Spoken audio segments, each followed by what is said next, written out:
काही दिवसांपासून एक सल आहे मनात। आपली परवानगी असेल तर बोलावे म्हणतो। जरूर बोला प्रल्हाद पंत। नाही म्हटलं, आम्हास असे वाटते की औरंगजेबाकडे आपला वकील पाठवून आपण शरणागतीच्या तहाची बोलणी करावी।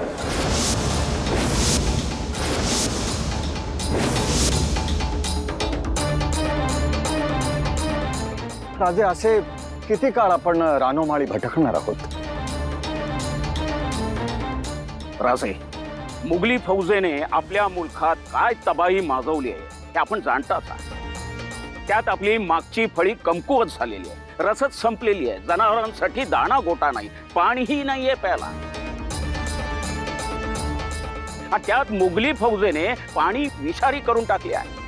आता ते पाणी प्यावे तर आजाराने मरू आणि न प्यायले तर तहानेने मरू। आपल्या फौजेचे खच्चीकरण झालेले आहे। एक ना दोन रोजाने सगळे तक्रार घेऊन येतीलच। काय बोलताय पंत? आमची फौज कसदिल नाही, शेवट पात्र लढू, शरणागतीचा तह नाही। संताजीराव, वाईस धीर धरा, मसलती चालल्या आहेत फक्त। राजे, आम्ही सर्वांचे म्हणणे ऐकले। आम्हासही प्रथम दर्शनी असेच वाटते की राजांनी तह करावा।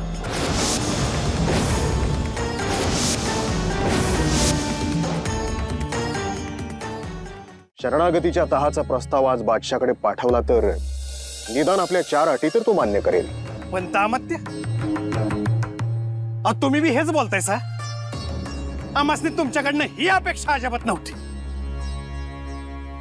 संताजीराव, वाईस धीर धरा। पूर्ण एपिसोड पाहण्यासाठी आत्ताच डाउनलोड करा अल्ट्रा झकास मराठी OTT ॲप।